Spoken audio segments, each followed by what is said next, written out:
김건희 관련해서 조금 더 말씀을 드리겠습니다. 네네. 최근 들어서 이렇게 검찰이 좀 열심히 하나 싶을 정도로 서울고검 재수사에 들어간 도이치모터스 관련한 뭐 단독 기사들이 굉장히 많이 나오고 있는데 어떻게 보세요? 또 이제 어제 나온 걸로는 뭐 40% 뭐 수익을 나누기로 했다. 뭐 이제 그 검찰 소환에는 일절 불응하기로 했다. 뭐 이런 소식들이 다양한 소식들이 또 전해졌습니다.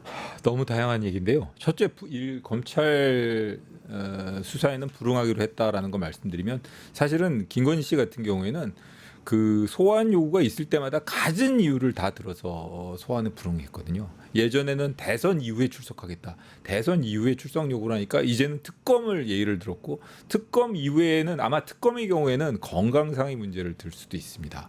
사실 저는 이번에 뭐 여러 가지 건강상 이유로 본인이 뭐 여러 가지로 뭐 심리적으로 불안한 상황인 것으로도 보이지만 한편으로는 이게 나중에 신병 처리를 할 때 그 명분 쌓기, 그러니까 선제적으로 명분 쌓아 나중에라도 이렇게 뭐 건강이 이렇게 안 좋은데 나를 구속까지 해야겠느냐 이런 명분 쌓기를 위해서 일단 입원을 한 것이 아닌가 이런 생각도 해보고요. 사실 그렇게 기능할 수도 있습니다. 그렇게 작용할 수도 있습니다. 아, 그래요? 본인들이 그렇게 주장을 할 수 있을 테니까요. 그런 것도 있는 것 같고 어찌됐든 특검 수사를 염두에 두고 여러 가지 조치를 취하고 있는 것으로 보입니다. 그러니까 그리고 또 그거 말고도 보면은 여러 가지 변명이라던가 그다음에 저 본인의 태도 이런 걸 보면 특검 수사는 기정사실화하고 그걸 어떻게 모면할지에 대해서 지금 여러 가지 방안을 마련하려고 하고 있는 것으로 보입니다. 예. 근데 이게 윤석열이나 김건희나 똑같은 게 네네. 경찰에도 검찰에도 지금 전혀 협조를 하지 않고 있거든요. 네네. 보통은 이제 죄가 없으면 이렇게 꿀릴 게 없으면 네. 이런 요청에 이제 가야 되는데 이 사람들 전부 다 불응하고 있는 상황에서 국민들이 바라봤을 땐 뭐 법 위에 있어? 이 사람들 국민 아니야? 이런 생각들이 들 수밖에 없어요. 그렇죠. 지난번에 김건희 씨 수사에 대해서 그 수사 방식에 대해서 그 결과뿐만 아니라 방식에 대해서도 국민들이 좀 분노하고 그랬던 것은 김건희 씨나 윤석열에 대해서는 예외가 돼버렸거든요. 왜 불러서 조사하지 않느냐? 그리고 그리고 검사가 조사를 하는데 무슨 휴대폰을 맡기고 조사를 받느냐? 그리고 무슨 뭐 안가에서 조사를 하느냐? 여러 가지 이런 그 비난이 있었지 않습니까? 이 결국 윤석열이나 이 김건희 씨 이 두 사람들의 주장을 가만히 놓고 보면 본인들을 예외로 해달라.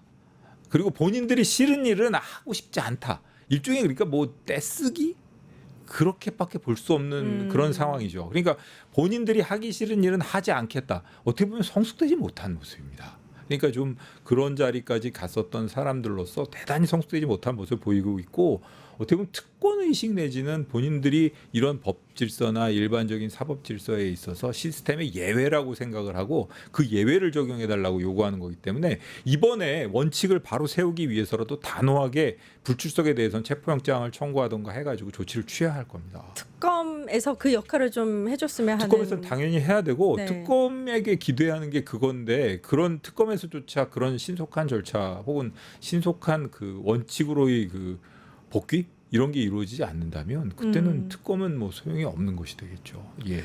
특검이 아까, 당연히 할 겁니다. 예, 네. 아까 서울고검 얘기를 잠깐 네. 해드렸는데 재수사 중이잖아요. 예, 예.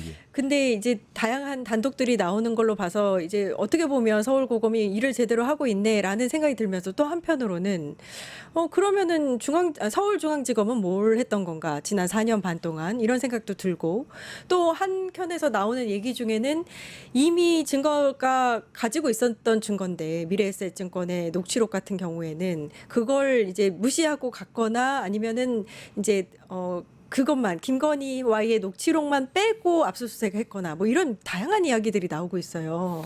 미래에셋 그 건 같은 경우에는 사실 쉽게 확보할 수 있었던 증거 아닙니까? 네. 서울고검에서 재수사 결정을 내리자마자 바로 확보했던 것인데 그 기존의 무혐의 처분을 할 때까지 그 수사 의지가 없었다는 것. 그러니까 제대로 된 수사 의지, 그 집요 뭐 어떻게 보면은 철저하게 사실관계 진상을 규명하려는 의지가 없었구나라는 거에 대한 반증이라고 보시면 될 것 같고요.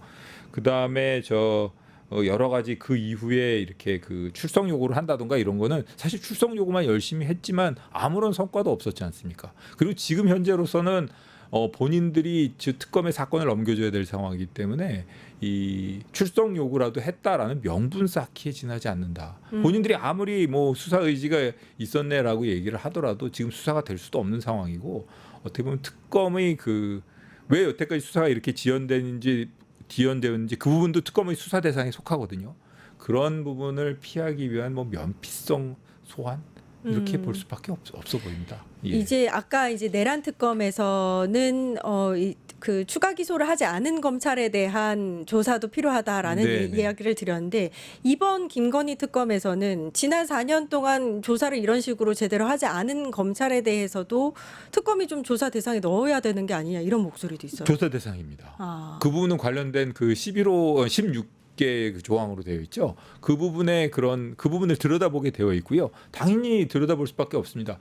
본인들이 뭐 그 주된 무혐의 결정을 했던 두 사람들 중앙검사장하고 4차장이 퇴직을 하긴 했지만 어떤 식으로든 그 두 사람에 대해서도 조사는 해야 될 것으로 보입니다. 예. 조사를 하게 되면 방금 말씀하셨듯이 중앙지검장이라든지 4차장은 지금 그만둔 상태잖아요. 네네. 그러면 그 사람들에 대한 법적 처벌은 가능한 거죠? 그게 만약의 경우에 직권남용이라던가 뭐 명백한 법률 위반 사실이 밝혀진다면 그 부분에 대해서는 뭐 당연히 처벌이 가능한 것이고요.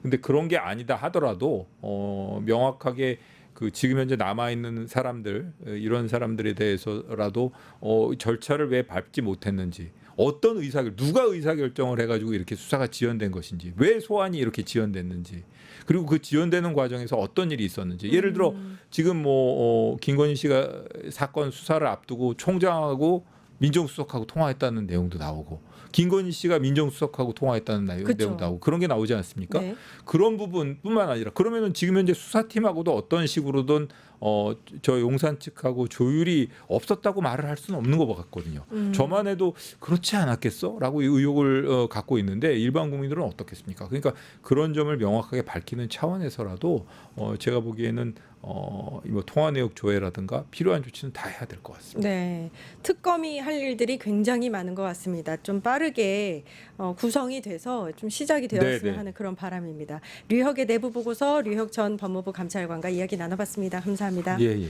유튜브 구독하고 실시간 채팅과 댓글을 남기시면 매일매일 7천 TTCO를 드립니다. 참여 방법은 통통물 어플을 다운로드하고 회원가입과 로그인을 해주세요.